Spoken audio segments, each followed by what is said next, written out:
zove ovaj most? Kako? Dugin most. Zašto? Zato što se s njega najljepše vidi duga na nebu. Ja nikad nisam vidio dugu. Ja sam je vidjela 2 puta. Jednom je bila cijela, a jednom tek polovica. Djede, šta je duga značila sutancima?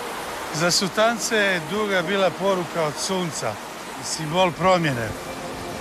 Kako nakon kiše dolazi sunce, tako pojava duge znači promjenu. A da bi promjena bila dobra, treba obaviti ritual. Treba sunce zamoliti za dobrotu i zahvaliti mu. Nastava u školi se prekidala i djeca bi išla pozdraviti dugu.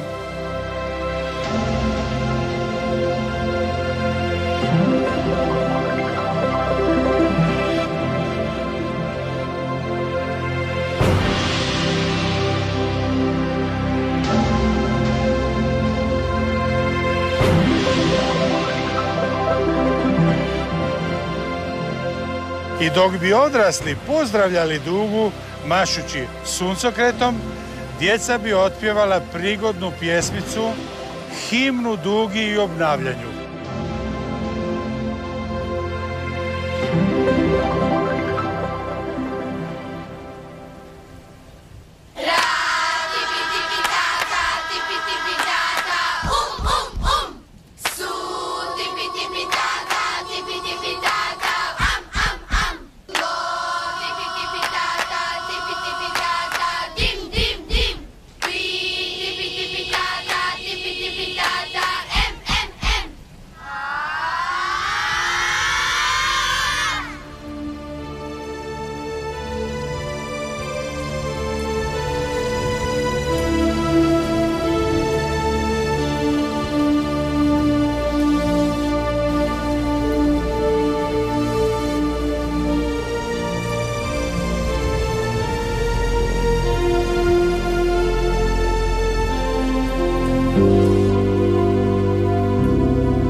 Crvena, narančasta, žuta, zelena, plava, ljubičasta.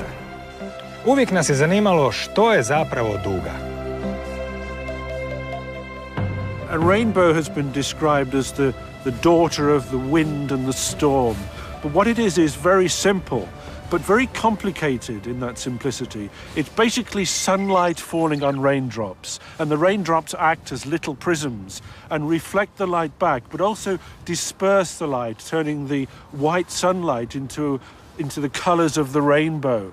And it was actually understanding that process that taught us something about what the sun was made of. Because when early astronomers looked at the light of the sun, they realized that they could also use prisms to split the light up and look at its spectrum. And there in the spectrum were some clues as to what the sun was made of, the composition of the sun. So in a sense, we learned how to see what the sun and the stars were made of by understanding how the rainbow is formed.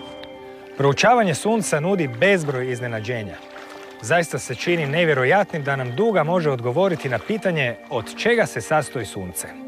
One of the most important events in understanding the sun, indeed in understanding the whole universe, was an experiment carried out by Sir Isaac Newton. He went and brought a prism, and then on a very sunny day, he drew the shutters in his study and made a small hole in the blinds so that there was a shaft of sunlight going across his study, and he held the prism in front of it, and he saw that the prism split the light into rainbow colours. Now, others had done that before, but Isaac Newton had a particular way of looking at things, and he took the red light from that prism and tried to split it some more with another prism, and he realised you couldn't do it. Once the light had been split once, you couldn't then split it again. And he also took a prism and arranged it so that he took the rainbow colours and made them back into white light. And he showed that light, white light from the sun, was made up of a rainbow of colours. And that was fundamental because it taught us something about the nature of light. And if scientists were ever to understand how the sun worked, what the sun's surface was like, what it was made of, the only thing you can do is analyse the light that's coming from the sun. So splitting the light up into its spectrum, into its colours, was the first step in trying to find out what the sun was actually made of.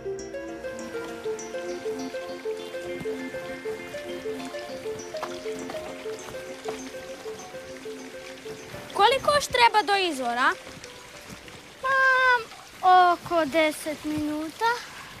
A puno manje. Sutancima je trebalo puno više vremena da dođu do svog svetog izvora. Ti sutanci su imali jako puno svetkovina. Da, a svetkovina proljetnog ekvinocija bila je najljepša. Zašto? Zato što je na njoj bilo najviše svjetla. Slavilo se svjetlo i voda.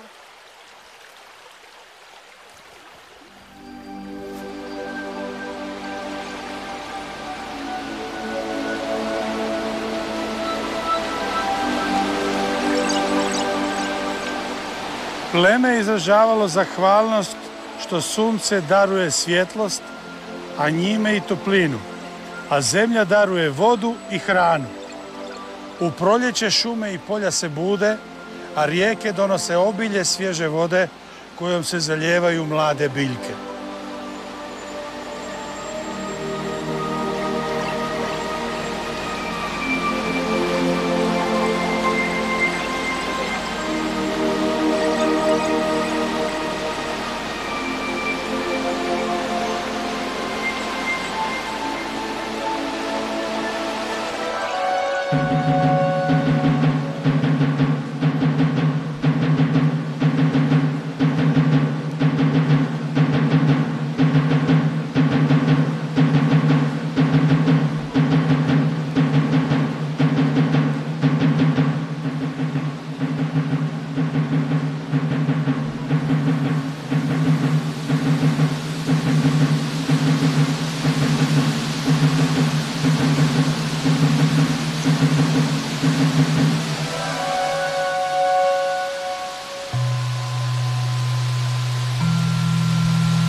Izvorska voda bila je sveta, jer ona donosi život.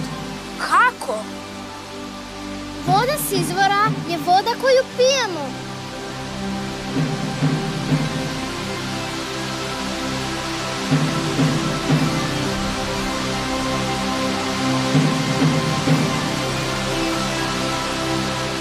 Tu posvećenu vodu iz svete čaše prvi je pio poglavica plemena, pa plemenski astronom, glavna liječnica, pa vođa poljodjelaca, čuvarica šuma, a potom svi ostali.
I am Hiraratan Manek.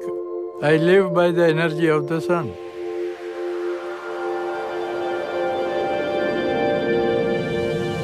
Energiju sunca biljke pretvaraju u lišće, plodove i voćke. Tim se biljkama hranimo mi i životinje, a životinjama neke druge životinje. No svi mi zapravo posredno jedemo energiju sunca. Hiraratan Manek to radi bez posrednika, napajajući se energijom direktno iz sunčeve svjetlosti. Zvuči fantastično, ali u stvari riječ je samo o drevnoj znanosti. Što je to solarna yoga? Solar yoga is a practice by which human body does photosynthesis just as plants are doing it, just as plants manufacture food from the sun. The human body also manufactures food from the sun. Also, you get perfect health of mind, body and spirit. There are no problems, no mental weaknesses, no physical weaknesses, no spiritual ignorances, and you lead your life very healthy, happily. And it is a so simple practice by looking at the sun either morning or evening hours or whenever ultraviolet index of the sun is less than 2. So it is the capacity of the human body to do the photosynthesis, same as plants are doing it. Koje su dobrobiti solarne joge? The benefits are many. The first biggest benefit that has been now accepted is that the neurons, the cells in the brain regenerate.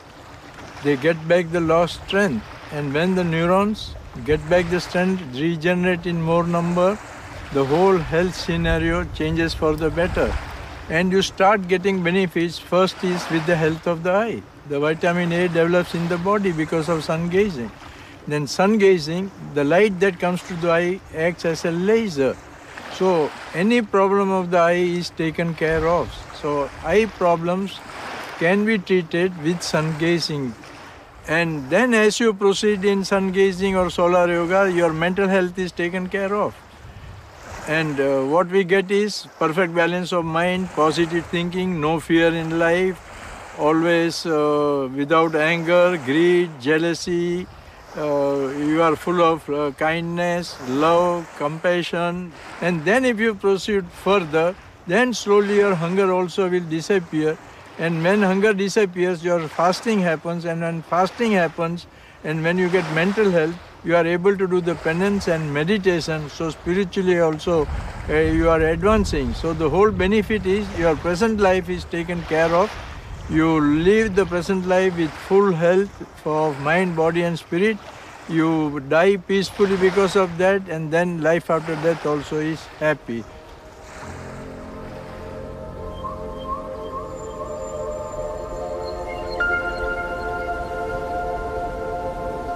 Je li poznato kada i gdje je nastala solarna yoga? Solar yoga, no one knows when it started. It's an age-old practice. Thousands of years back, all our ancestors all over the world had this practice. And gradually it lost the sight of the people as the modern science advanced, and they created the scare about the sun. In the recent years, say from 1995 onwards, I have revived that practice and I am presenting to the world. But actually it is very difficult to say when the sun yoga or solar yoga on this planet originated.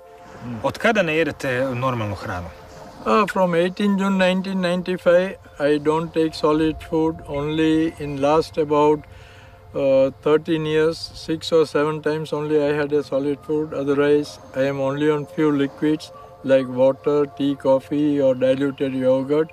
And also I have proved before medical science thrice how I can live longer and longer only on water. Gdje su vas do sad testirali po pitanju prehrane suncem i s kakvim rezultatima?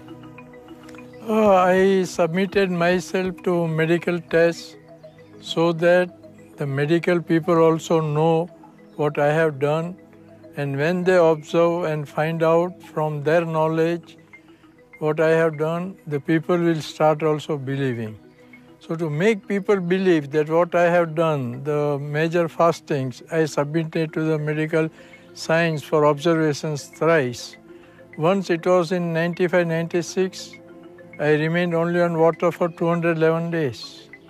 Then later, in 2000-2001, in a place called Ahmedabad, I remained only on water for 411 days.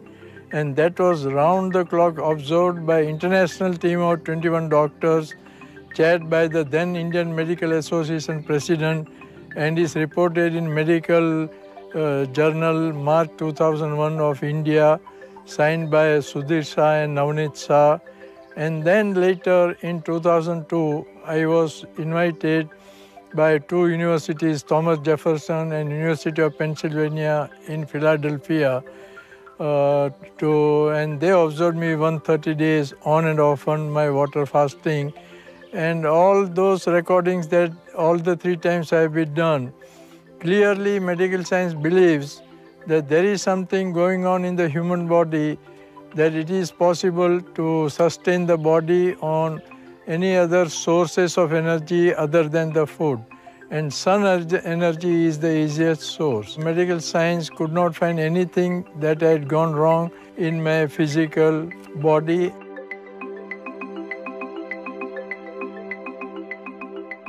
Što je pinealna žlijezda i koji je njen značaj? Pineal gland, it is in the shape of a pie, and as you age, it slowly shrinks, and by the age of 60-65, it becomes extinct. Pineal gland is never seen. But because of sun gazing, the pineal gland that was in my brain actually enlarged double the size of a normal man, and that has excited the medical experts on these pineal gland's powers. And now they believe that pineal gland has navigational powers, pineal gland has got psychic powers. Navigational powers means the birds have pineal gland that is naturally charged. Znači, sunčeva svjetlost koja ulazi u oči ide direktno u pinealnu žlijezdu. It is just in the center of the brain, just behind the eyes and center of the brain. Om Bhurbhavasva Tat Savitur Varenyam Vargo Devasya Dhimahi Dhiyo Yona Prachodayat.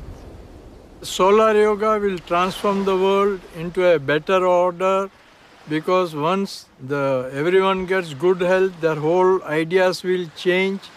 People will come out of greed, jealousy, anger, hostility. People will be full of love, kindness, compassion.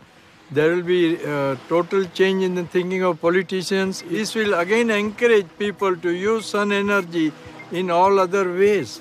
Na koji način se vježba solarna yoga i koliko je vremena potrebno da se stigne do cilja? So it is looking 5-10 seconds first day, then next day you look for 15-20 seconds, third day you look for 30-40 seconds, according to the comfort of the eye. You just go on increasing. Even if you miss some days in between, doesn't matter, you need not restart, you just continue from where you left. And like that, when you have done about 60 days of practice, or you are at 10 minutes of sun gazing, the benefits come to the eye, that you are getting the eye health. And when you are at 3 months, that is 15 minutes of sun gazing, you are getting perfect mental health. You are free from all mental problems. And when you are reaching 6 months, then you are getting control of all your physical problems. All your physical ailments are taken care of. And when you cross 6 months, that is 30 minutes of sun gazing, and when you have reached the final stage, say 44-45 minutes, that takes about 9 months or 270 days, your hunger which starts disappearing, and whole life you can go on without the solid food, only few liquids, especially the water are required, because body is 80% water. Pokažite mi kako bih trebao gledati u sunce. So it is just as I am standing, you also stand straight, keep your spinal cord straight, keep your legs like this to apart, be in a relaxed way, and then look at the sun, and that's all. Be straight and look at it just as you watch TV. You are looking at the sun. Let your eyes blink quicker. Be relaxed. Never stare at it, and relaxed way. Look, first day 10 seconds. That's all. And every day go on increasing gradually. So easy. Okay. Yeah. Da probamo.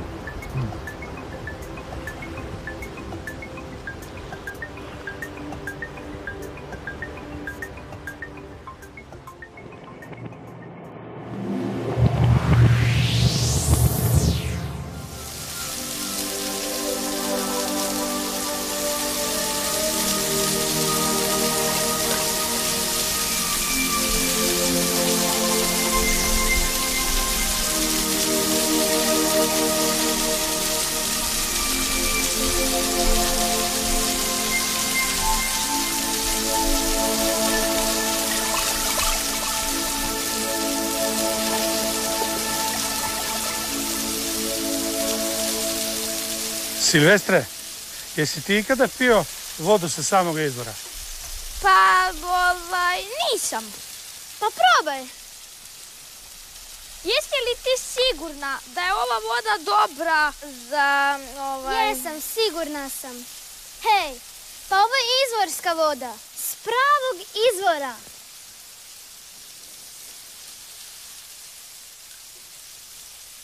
Nekako je slatkasta. Sviđa mi se.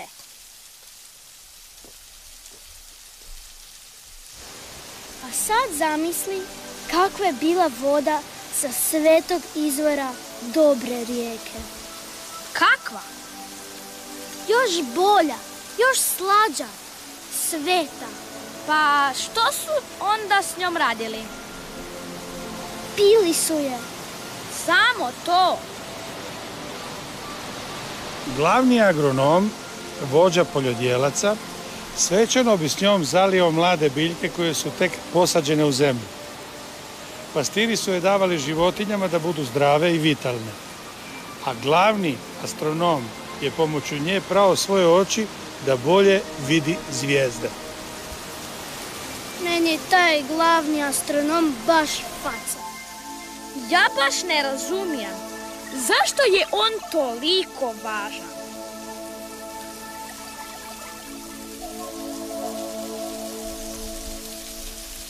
Glavni plemenski astronom bio je važna osoba, glavni savjetnik poglavice. On je određivao u koje će dane biti koja svetkovina, kada će se sijati žitarice, kada saditi povrće i voće. On je bio zadužen za kalendar. Noću je pratio kretanje zvijezda i mjeseca iz svog observatorija i bilježio promjene koje su se događale na noćnom nebu.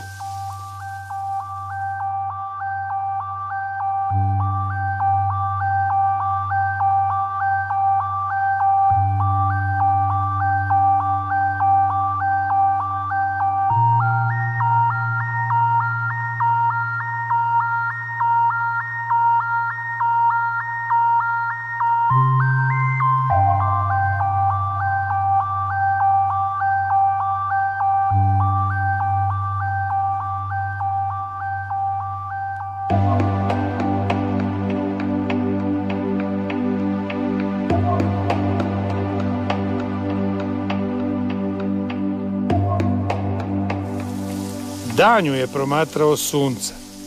Pratio je dužinu sjene u podne i tako pratio sunčevu putanju dan za danom. Tako je mogao znati koji je dan u godini. Tako je mjerio koliko je vremena prošlo od recimo proljetnog ekvinocija i koliko još ima do ljetnog solsticija. Kad god je mogao, pratio je sunčeve pjege i polako otkrivao njihovu tajnu. Zar sunčeve pjege kriju neku tajnu?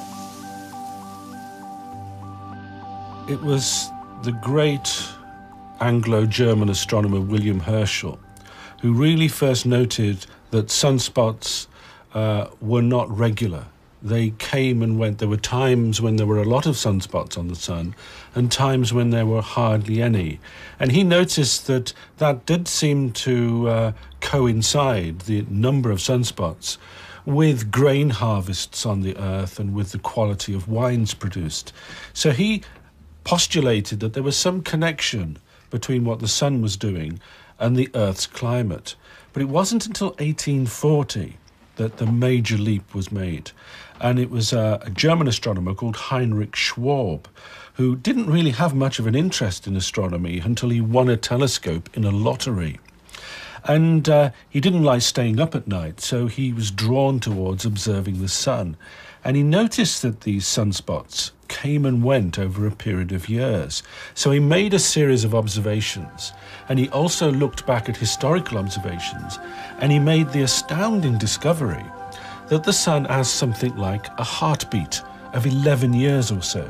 So you have a period whereby there are a lot of sunspots on the surface of the sun, and then 11 years there are also another solar maximum, but in between you go through a minimum when the sunspots decline. So you have a 11-year solar cycle. And this was fascinating. Why the sun would change this way, nobody really understood. And the next leap forward was made by a rather tragic British astronomer called Richard Carrington, who was the first person really to look at the surface of the sun, look at all the spots there, and turn what was the idea of a sunspot cycle into statistics, into numbers. And he found out many things. He found out in precise detail how the sunspots come and go over 11 years, but he also found out how the spots move across the surface over that period. Early on, just after solar minimum, the first spots that appear tend to be at very high latitudes. And as you move towards solar maximum and the maximum number of spots, the spots move towards the equator. So Richard Carrington really showed us something about the choreography, the movement of spots on the sun over the 11-year sunspot cycle. Ples sunčevih pjega bio je prvi korak prema otkrivanju prirode tih neobičnih pojava. Istinski su se razotkrivati počele tek kroz temperaturu i magnetizam. So by the time the 19th century drew to a close, we had measured the geography of sunspots. We knew they came and went every 11 years, and we knew that over that 11-year cycle, they occur at various parts on the sun's surface. So we understood what was happening in that respect, but we didn't know exactly what sunspots were. Observations made showed that they were slightly cooler regions of the sun's surface, still very hot. If you were to hold a sunspot up on its own, it would be as bright as any light you could possibly imagine. And it only appears dark because the surrounding part of the sun is even hotter and brighter. It's a contrast effect. Apart from that, we really didn't know why they occurred every 11 years or so and what they actually were. And the first person who really made a stab at that was an American astronomer called George Ellery Hale. And the way he did it was by looking at the surface of the sun with a new instrument. He was able to look at magnetic fields on the surface of the sun. Up to that time, scientists, physicists in the laboratory had developed ways to look at substances in magnetic fields. You could look at a gas and you could tell if it was subject to a magnetic field or if it was just on its own. And he took that technology and looked at the surface of the sun. And amazingly, when he looked at sunspots, he found evidence for a very strong magnetic field. Somehow in that particular region of the sun, there was a strong magnetism, and outside the sunspot, there wasn't. So he identified the sunspot as being some form of magnetic phenomena. And therefore, every 11 years or so, the sun becomes highly magnetic. You get a lot of magnetic fields on the surface, and then it dies down and it comes back again. And the curious thing is you found out that alternate sunspots, you've got one 11-year cycle and another 11-year cycle, the polarity of the sunspots is reversed. So during one cycle, you would have sunspots oriented with their north and south magnetic folds one way, and the subsequent sunspot cycle, they would be reversed. So the whole cycle to repeat itself is 22 years. The sunspot's magnetic cycle is 22 years, even though sunspots come and go every 11 years. And we still do not understand in great detail why the sun has that 11 or 22-year period.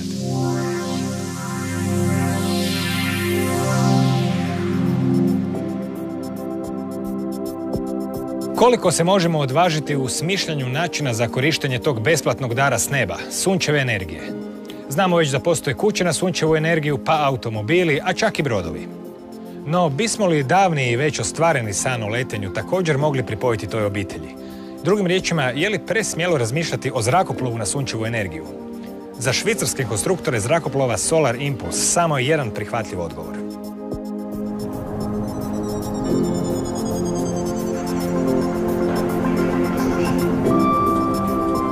Par rapport à des changements de météo, je trouve que c'est super intéressant.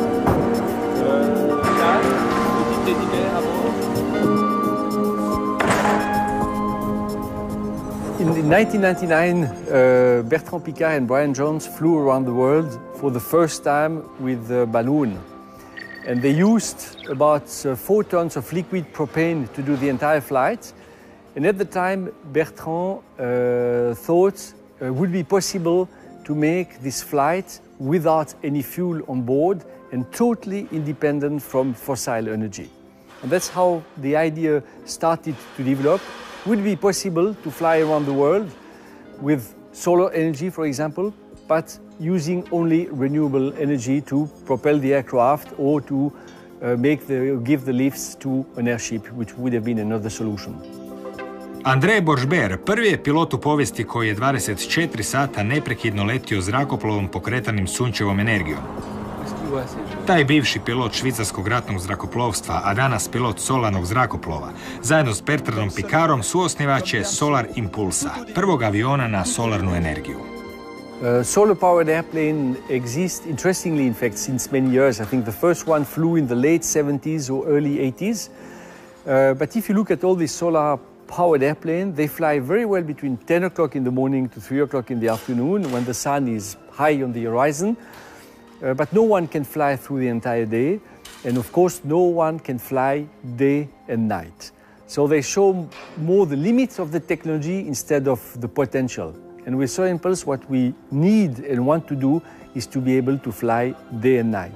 We need to do if we want to fly over the oceans, and we want to do it to get close to this notion of perpetual flight. So when we did the feasibility study, that was 6 years ago in 2003, we understood that we had very little energy available. We have to remember that we collect all the energy we use in this airplane directly through solar cells which are integrated into the wings. And having little energy means that we had to find solutions to save energy. And in fact, Solar Impulse is initially a project around energy savings. What does it mean? It means that to fly around the world, we have available the power equivalent of a scooter, so a small motorcycle. And to be able to fly with this energy, we needed to have a very big airplane. So big wingspan means an airplane which is aerodynamically very efficient, needs little energy to fly, and we needed an airplane to be very light. So what do we have today behind me? We have an airplane of the size of an Airbus 340, so one of the largest one, and with the weight of a mid-sized car, being an Audi, being a small Mercedes or whatever. And that's very new, that has never been done. And that's the challenge of Solar Impulse. We would be able to fly day and night without any fuel. So you have to realize that there is no airplane of this size, this weight, flying at this speed, which has been flown until now. So we are discovering a new field, a new domain. And we try to understand how it works through flight simulation. And this is a flight simulator we developed with the support of Dassault Aviation. And Dassault is very specialized in flight controls, in flight dynamics, flight mechanics. And with the Solar Impulse team, we have introduced in this simulator all the characteristics we believe will be the characteristic of the Solar Impulse airplane with two objectives. First is to understand how this airplane flies and can be controlled. So we used to check different designs when we were at the design of the airplane, different shape of the wings, for example, different type of flight controls, to see how best we can control an airplane of this size. And you can see how slow we fly here. We can see we're in final approach. And you can see that every small movement that we do, in fact, has an immediate impact on the stability of the airplane. Second objective, of course, is to do exactly what I'm doing now, is to train the pilot. Is to do as many approaches as possible to be sure that when we do fly the real airplane, we are very well prepared. So here we're in the final sequence. We see we have a slight crosswind from the left. And that's the reasons why we have this attitude. And that's what we are currently training and testing.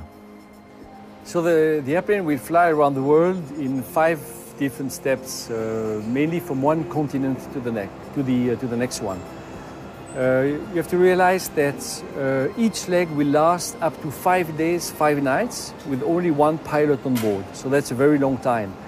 Has not been done neither, in fact, of duration of flight. So we'll have to discover how to manage an airplane during such a long period, how to sleep, how to rest, and how to feed ourselves.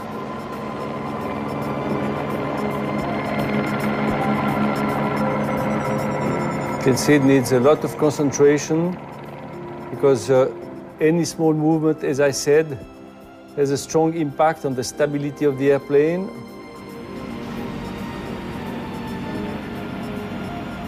And we can see here we can stabilize and we land more or less in the middle of the runway there. Every day this airplane will have to climb. So we store energy in batteries on one side, but also on altitude. We'll climb to about 10,000 meters, which is the altitude where airliners fly. At the end of the day, the airplane will start to fly down for about 2-3 hours, very slowly, to a low altitude of 2,000-3,000 meters. So during this time, we will not use energy stores in the batteries.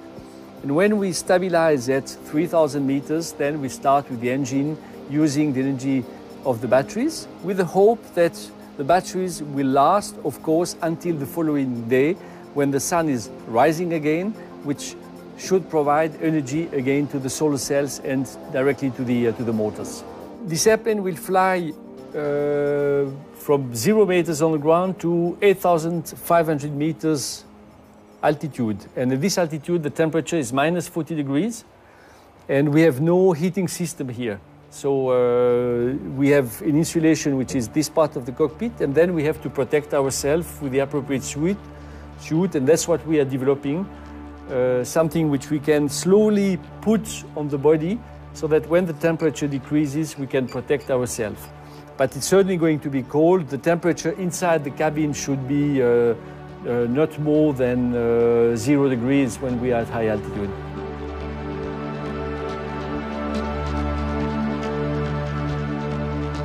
So computers are very important in 2 dimensions. First of all, we have a central computer on board of the airplane which do the management of the entire propulsion chain, controls all the solar cells, all the battery cells, the different motors, giving all the information to the pilot, and at the same time also to the ground through telemetry. And as the system is complex and new, that's very important to have this information available. And of course, we also have a lot of software on the ground for the mission team to simulate in advance what the airplane will do when we have the meteorological forecast, so that the mission team on the ground can run different scenarios and choose the best one and ask the pilot to fly these best scenarios for him to increase the chance to reach the destination in good meteorological conditions. One part of the suit is computerized, which is a part which is made of a vibration system which informs the pilots if we have too much inclination. So for example, in a curve, if we have too big inclination, this information goes through the pilot through vibration in the arms, so that the pilot knows what he has to do, if he has to correct and or not immediately, even if he's a little bit sleepy, if he's not fully concentrated on the flight operations. We have sophisticated software which simulates whatever the airplane will do, in which also we can put real-time meteorological data. So by simulation, we can see if we can forecast the meteo well enough, if the performance of this airplane is sufficient, and if we can do this mission. But of course, it's only simulation. Reality will show if we can do it. This airplane is very sensitive to what we call inclination, the bank angle. And so I have to be very careful to make very, very small correction. If not, you see now, for example, we have a small oscillation because I did a correction which is a little bit big. And you see the airplane which is going a little bit left and right, but now it stabilizes again. If I don't move too much. We keep this position there. You see it's oscillating slightly. It's not totally stable. I think we have a little bit wind from the right still, but that's fine. It's going to be different from what we have, but this is the first step, and that's the window, in fact, we'd like to open. That's the way we'd like to show to the world. Mnoge drevne duhovne tradicije prepoznavale su sunce kao izvor života, pa čak i svijesti. A neka najnovija otkrića ponovno otkrivaju tu tajnu vezu i pokazuju u kojoj mjeri sunce svira skrivene strune našeg organizma. Nije li stoga pristojno svakoga jutra barem pozdraviti sunce?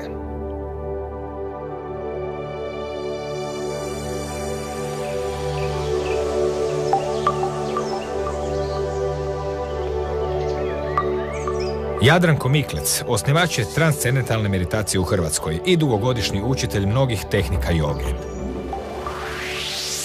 Sunce simbolizira izvor života i ono na neki način u duhovnom smislu simbolizira jednu univerzalnu kozmičku svijest iz koje je sve nastalo, cijeli univerzum. Sunce isto tako ima posebno mjesto u svim civilizacijama, u svim kulturama i bilo je uvijek štovano, jer su ljudi osjećali tu jednu vezu, životnu vezu sa sunčevom energijom i sunčevim svjetlom koje daje život. Sunce isto tako ima svoje vlastito svjetlo, a mjesec odražava sunčevo svjetlo. To je odnos između univerzalne kozmičke svijesti i individualne svijesti koje je odraz te kozmičke svijesti. Možemo reći sunce je bitak ili apsolut, a mjesec predstavlja individualni duh. Isto tako sve što je izvan nas, cijeli makrokozmos je odslikan u ljudskom biću, kao mikrokozmos. Tako da su neki znanstvenici otkrili čak da određene područja u mozgu, gangliji, na primjer talamus odgovara suncu, hipotalamus odgovara mjesecu, svih 9 najvažnijih ganglija odgovara 9 planeta i njihov raspored u mozgu je sličan kao što je raspored u sunčevom sustavu. Tako da vidimo da je veza između čovjeka i sunca ne samo mitološka, nego je ona životna veza i sve promjene koje se događaju na suncu direktno se odražavaju u promjenama funkcioniranja talamusa, koji je jako važan centar za zdravlje čovjeka.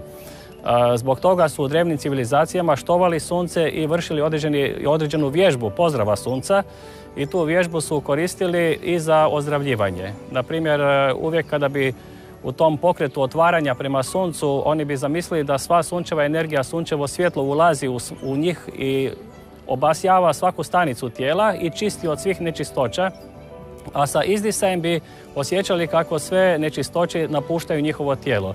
Tako jedna vježba u drevnoj tradiciji joge zove se Surya Namaskaram, to je pozdrav ili poklon suncu, je poznata kao izuzetno iscjeljujuća vježba.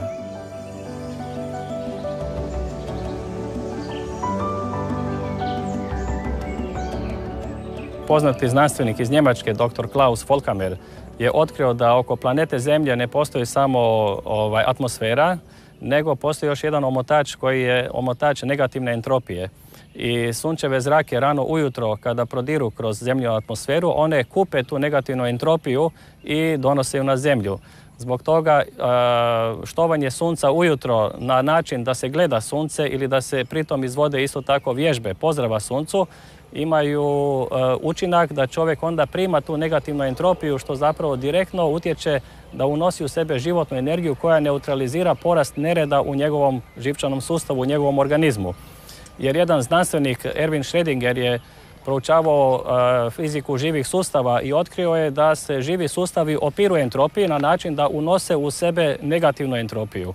A oni to unose kroz sunce, kroz vodu, kroz svježi zrak.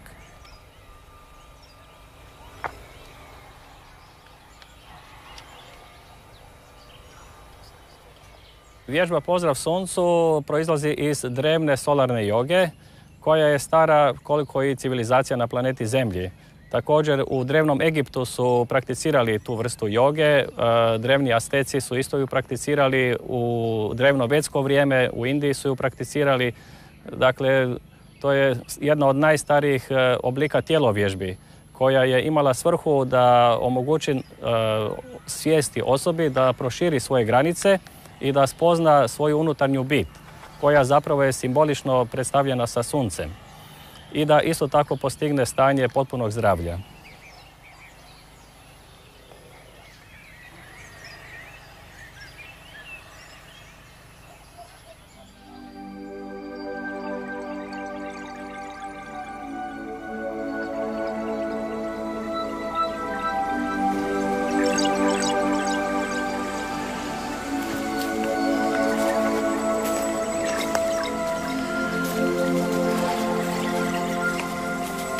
Nešto šulja. Nešto maleno. Šta, ptica ili zec? Ha!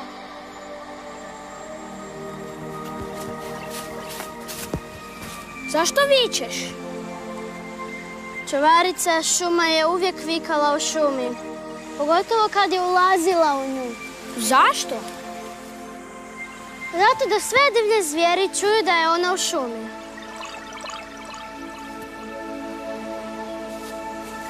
Nema nikoga. Ajmo.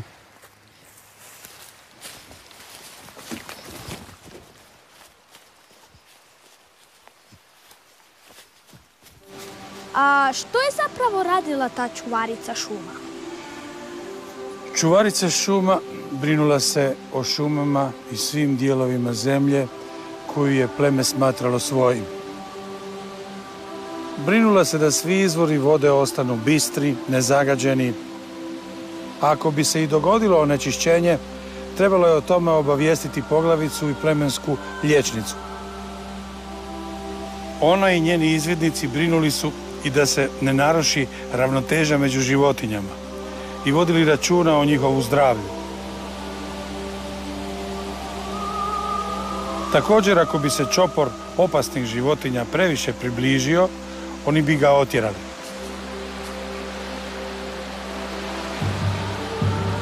Određivala je koja se stabla mogu sjeći, koja su dobra za ogrjev, a koja za gradnju ili za drvodjelce.